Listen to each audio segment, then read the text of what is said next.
Hello guys, welcome back to another video. तो guys, इस video में हम लोग जिस कंपनी के बारे में डिस्कस करने वाले हैं, तो गाइस देखो, आप लोगों ने थंबनेल देख के तो समझ में आ ही गया होगा कि बहुत ही बड़ी मूव आई है इस पेनी स्टॉक में। और ये एक बहुत ही फेमस पेनी स्टॉक है, जैसे कि आप लोग वहाँ पर भी पढ़ सकते हो। लेकिन मैं फिर भी बता देना चाहता हूँ कि सितंबर की क्वार्टर में डीआईआईज ने लगभग 25% अपने होल्डिंग इंक्रीज़ किया है। उसके साथ साथ एफआईआईज ने 2% अपनी होल्डिंग इंक्रीज़ किया है। और टोटली जो माल है वो प्रोमोटर्स से नहीं, वो हम आप जैसे छोटे मोटे रिटेलर से उठाया गया है। तो मतलब आप लोग समझ सकते हो। एंड जो रिटेलर्स की होल्डिंग निकल के आ रही है वो 30% के आसपास निकल के आ रही है कंपनी में। तो चलिए देख लेते हैं कौन सी वो फेमस पेनी स्टॉक है।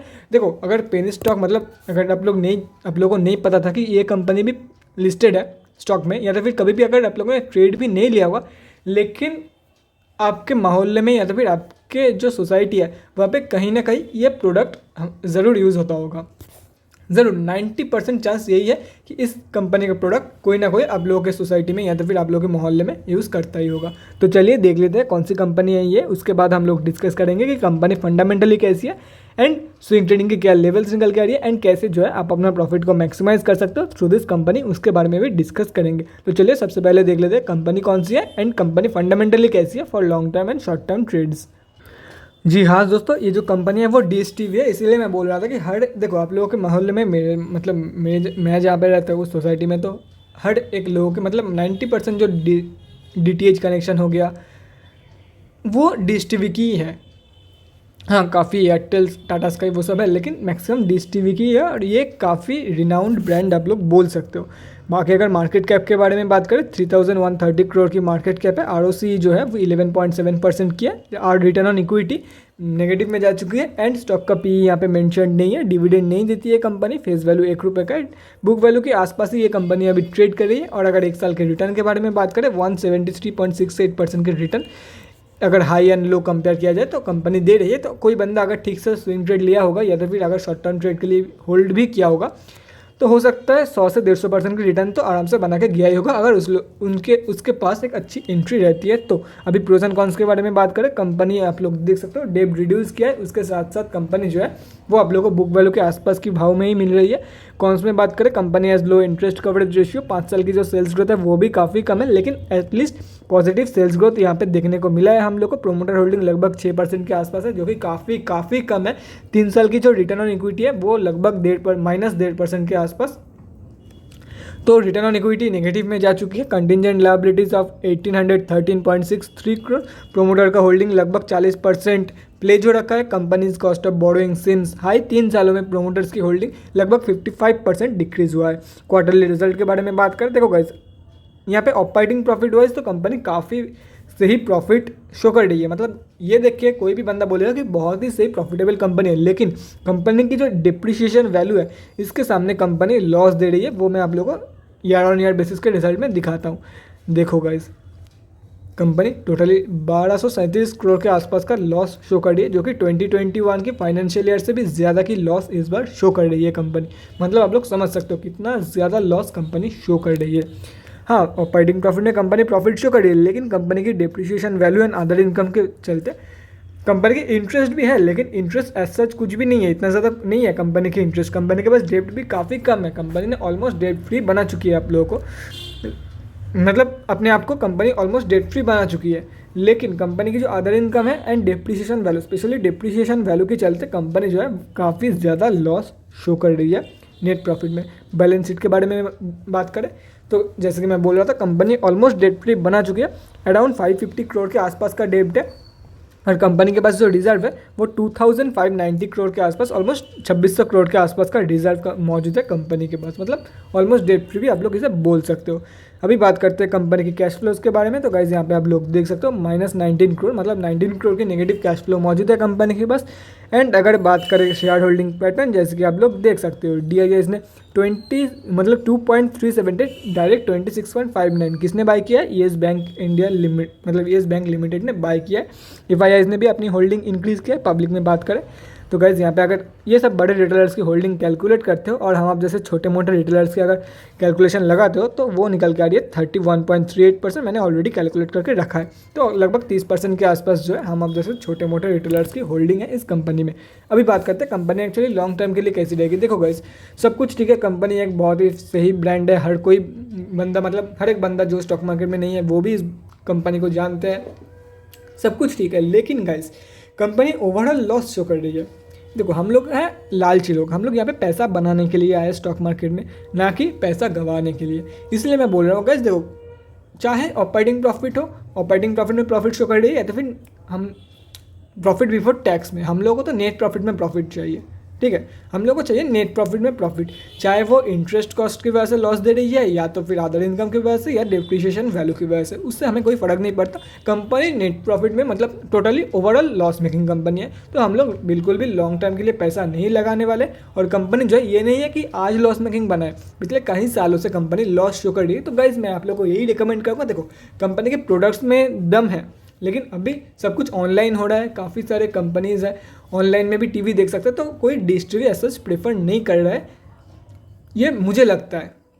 इसकी वजह से कंपनी की सेल्स तो हो रही है, लेकिन धीरे धीरे कंपनी की जो रिक्वायरमेंट्स है या तो फिर सेल्स है वो धीरे धीरे और भी कम हो जाएगी। अगर आप देखो ये मैन टू मैन वेरी करेगा, ये मेरा मानना है। अगर आप लोगों को कुछ और लगता है कि हाँ फ्यूचर में जाके इन लोगों का जो सेल्स है और भी बूस्ट हो सकता है, then you can definitely go for it. अगर कंपनी के ऊपर भरोसा है then you can definitely go for long term. अभी बात करते हैं कंपनी आप लोग को शॉर्ट टर्म में कैसा रिटर्न देके जा सकती है। देखो गाइस, मैं आप लोगों को शॉर्ट टर्म में बाय करने का बिल्कुल भी रिकमेंड नहीं करता हूँ इस कंपनी को। बाकी देखो स्विंग ट्रेडिंग करो, स्विंग ट्रेडिंग भी ऑलमोस्ट शॉर्ट टर्म ट्रेडिंग की जैसा ही हो जाएगी इस कंपनी में, लेकिन स्विंग ट्रेडिंग में आप लोग ज़्यादा पैसा बना सकते हो कंपेयर टू शॉर्ट टर्म। अगर आप लोग शॉर्ट टर्म के लिए बाय करते तो 100% की रिटर्न बना के जाते, ठीक है। अगर आप लोग स्विंग ट्रेड करते तो एक ही जगह पे मतलब ऑलमोस्ट 2-3 स्विंग ट्रेड ले सकते थे एक साल में, तो आराम से वहाँ से जो है 150-200% की रिटर्न आप लोग बना के जा सकते थे। एक ही ट्रेड में 150-200% की रिटर्न मैं यहाँ पे नहीं बोल रहा हूँ, आप लोग कई सारे ट्रेड्स की मदद से 150-200% की रिटर्न आराम से बना के जा सकते थे कंपनी से। इसलिए मैं शॉर्ट टर्म के लिए तो बिल्कुल भी रिकमेंड नहीं करने वाला हूँ। बाकी लॉन्ग टर्म ट्रेड आप लोग ले सकते हो, कंपनी के ऊपर भरोसा है तो। बाकी मैं आप लोग को रिकमेंड करूँगा only go for swing trade. तो चलिए देखते हैं आज कितनी क्वांटिटी में ट्रेडिंग हुआ है कंपनी में, उसके बाद हम लोग डिस्कस करेंगे कैसे जो है आप अपना प्रॉफिट को मैक्सिमाइज कर सकते हो अगर आप लोग लॉन्ग टर्म ट्रेड्स लेते हो तो, एंड क्या इसकी स्विंग ट्रेडिंग के लेवल्स निकल के आ रही है। तो चलिए देखते हैं। तो गाइज़ यहाँ पे आप लोग देख सकते हो कंपनी निफ्टी मीडिया पे लिस्टेड है, और अगर बात करें आज के बारे में तो 18,11,646 क्वांटिटी ट्रेड हुआ है, जिसका वैल्यू लगभग 308 लाख रुपीज़ के आसपास निकल के आ रही है।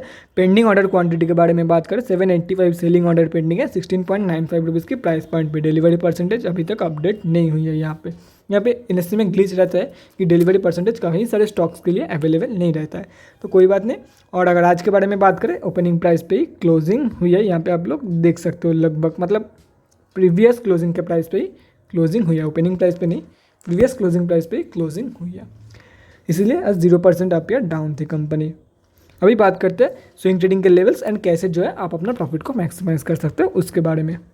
तो गाइज़ ये जो स्टॉक है मैंने काफ़ी दिनों पहले ये जो स्विंग था इस टाइम पे मैंने रिकमेंड किया था, बाकी ये स्विंग जो है अपना रिटर्न देके चली भी गई। अभी यहाँ पे स्टॉक जो है कंसोलिडेट कर रही है और सितंबर क्वार्टरली की जो रिजल्ट है वो भी काफ़ी बेकार आया है। यहाँ पे आप लोग मैंने आप लोग को दिखाई दिया, वहाँ पे इनएससी की डेली चार्ट खुली हुई है, लगभग 17 रुपये के आसपास ये कंपनी ट्रेड कर रही है। अभी क्या स्विंग ट्रेडिंग के लेवल्स निकल के आ रही है। उससे पहले मैं आप लोगों को ये बताना चाहूँगा, जो भी बंदा लॉन्ग टर्म के लिए बाई करना चाहता है, देखो गाइस अगर आप लोगों को 12 रुपये या तो फिर 10 से 12 रुपये के बीच में मिल जाती है ये कंपनी, बहुत बढ़िया, वेट करो गाइस, आज नहीं तो कल आप लोग को 10 से 12 रुपये के लेवल पर ज़रूर मिल जाएगी। हो सकता है फ्यूचर में आप लोग को 10 रुपये के नीचे के लेवल पर भी ये कंपनी मिल जाए। वेट करो, अगर आप लोग लॉन्ग टर्म के लिए बाय कर रहे हो देन तो आज ही बाय करना है, ऐसा कुछ भी नहीं है ना, तो वेट कर जाओ गाइस, 2-3 महीना वेट करो, आप लोग को ज़रूर 10 से 12 रुपये के लेवल पे ये कंपनी मिल जाएगी। दिसंबर क्वार्टरली की रिजल्ट आने दो, तब आप लोगों को मिल जाएगी, चांसेस है कि मिल जाएगी 10 से 12 रुपये के लेवल पे। अभी बात करते हैं स्विंग ट्रेडिंग के क्या लेवल्स निकल के आ रही है। तो देखो गाइस, जो लोग स्विंग ट्रेडर है वो ये स्टॉक से काफ़ी कुछ सीख सकता है। तो पहली जो सीख है आप लोगों की, तो गाइस देखो ये जो रेजिस्टेंस एरिया है 18.75 के, अच्छा खासा ग्रीन कैंडल के साथ ऊपर क्लोजिंग हुआ है, मतलब क्या है, रेजिस्टेंस सक्सेसफुली क्रॉस हो चुकी है? बिल्कुल भी नहीं गाइस, ये आप लोग देखो, मतलब काफ़ी सारे लोग एक ग्रीन कैंडल देख के इंटर कर जाते हैं, उन लोगों के लिए बहुत बड़ी सीख है गाइस। वॉल्यूम कहाँ पे है? वॉल्यूम पूरा खोखला है, मतलब प्रॉपर्ली क्लोज नहीं कर पाई है, और सेम एक स्टॉक जो है वो नीचे गिर गई टोटली। यहाँ पे आप लोग देख सकते हो। हाँ, अगर ऐसा कुछ वॉल्यूम आ जाता, देखो ये जो येलो लाइन ड्रॉ किया हुआ है, ये मेरे रेगुलर व्यूअर्स को पता है, ये 20 डे की मूविंग एवरेज है वॉल्यूम की, 20 डे की, या तो फिर छोड़ दो, ये मूविंग एवरेज है, ये एवरेज वॉल्यूम बताती है। अगर इस दिन का देखा जाए तो एवरेज से काफ़ी कम वॉल्यूम आया था। अगर ऐसा कुछ वॉल्यूम आ जाता था तो डेफिनेटली जो है डेफिनेटली कंपनी जो है ये रेजिस्टेंस को सक्सेसफुली क्रॉस करके ऊपर चली जाती और आप लोगों का जो टारगेट था 25.65 की, ये टारगेट अचीव करा देती। लेकिन ये इस दिन तो ठीक था, इस दिन वॉल्यूम रहा है, लेकिन सेकेंड कैंडल या तो फिर जिस दिन आप लोग बोल सकते हो डिसाइसिव कैंडल के दिन कंपनी ने बहुत ही गंदा परफॉर्म किया एंड काफ़ी कम वॉल्यूम दिया था, या तो फिर आप लोग बोल सकते हो एक खोखला वॉल्यूम था, इसके लिए कंपनी नीचे गिर गई, ना कि 25.65 की लेवल शो कर दिया। अभी आप लोग करना क्या है, देखो गाइस, फिर से मैं आप लोग को यही बोल रहा हूँ कि हो सकता है ये कंपनी यहाँ से बाउंस बैक शो कर दे, या तो फिर यहाँ से कंसोलिडेशन के बाद ये कंपनी यहाँ से बाउंस बैक शो कर दे। तो देखो अगर मान लो यहाँ से गिरने के बाद यहाँ से बाउंस बैक शो करती है, देन बाउंस बैक कन्फर्मेशन के बाद, गाइस कन्फर्मेशन के बाद, मैं बार बार बोलता हूँ कि कन्फर्मेशन के बाद बाई करो for the targets of 18.75 and 25.65। और अगर मान लो कि कंपनी ऐसे कंसोलिडेशन करने के बाद, मतलब कंसोलिडेट करने के बाद ये ऊपर जाके इसके ऊपर क्लोजिंग कर देती है 18.75 के ऊपर, तो गाइस 18.75 के ऊपर जो क्लोजिंग कर पाई है कंपनी, डिसाइसिव कैंडल तक वेट करना, अगर सक्सेसफुली कर देती है कंपनी, देन आप लोग बाय करके चल सकते हो for the targets of 25.65 and 33.40। बहुत लोगों को ये मानना है कि देखो अगर वॉल्यूम नहीं आती है फिर भी अगर एक ग्रीन कैंडल अच्छा खासा बन जाता है तो वो लोग वॉल्यूम चेक नहीं करते, लेकिन गाइस वॉल्यूम चेक करना भी कितना ज़्यादा ज़रूरी है, यहाँ पे आप लोग देख सकते हो। ये एक बहुत ही सही ग्रीन कैंडल था, अगर ग्रीन कैंडल के हिसाब से देखा जाए तो काफ़ी सही एक ग्रीन कैंडल निकल के आ रहा था इस दिन। लेकिन वॉल्यूम के बारे में अगर बात करें, वॉल्यूम खोखला था टोटली, उसके बाद वाला दिन ही आप लोग देख सकते हो स्टॉक, मतलब यहाँ पे ओपनिंग हुआ धड़ाम से ये गिर गया, गैप अप ओपनिंग दिया कंपनी ने, उसके बाद गिर गया धड़ाम से। यही होता है गाइस, इसलिए मैं बार बार बोलता हूँ स्विंग ट्रेड ले रहे हो तो गाइस प्लीज़ कंफर्मेशन के बाद ही एंटर करना। हो सकता है एक दो ट्रेड छूट जाए, हो सकता है कि कोई ट्रेड कंफर्मेशन के बावजूद ऊपर का जो टारगेट है वो अचीव करा दे, लेकिन अपने आदत मत बिगाड़ो, लॉन्ग टर्म में बहुत ज़्यादा फंस सकते हो, काफ़ी सारे स्टॉक्स में आप लोग फंस सकते हो और ह्यूज लॉसेस हो सकती है आप लोगों को। इसलिए मैं बार बार बोलता हूँ चाहे कुछ भी ट्रेडिंग करना हो, मतलब कुछ भी करना हो, आप लोगों को कंफर्मेशन के बाद ही करना है, उसके पहले नहीं। तो guys that's it for this video, अगले वीडियो में मिलते हैं गाइज, थैंक्स फॉर वाचिंग। और गाइज अगर आप लोगों के मन में कोई भी डाउट रहती है स्टॉक मार्केट या किसी भी स्टॉक से रिलेटेड तो कमेंट सेक्शन में कमेंट करके मुझसे पूछ सकते हो, या तो फिर मेरे इंस्टाग्राम का लिंक आप लोगों को डिस्क्रिप्शन बॉक्स में मिल जाएगा, जाके वहाँ पर ही मुझे DM कर सकते हो for an 1-on-1 conversation. Thanks again for watching guys, bye guys and stay safe.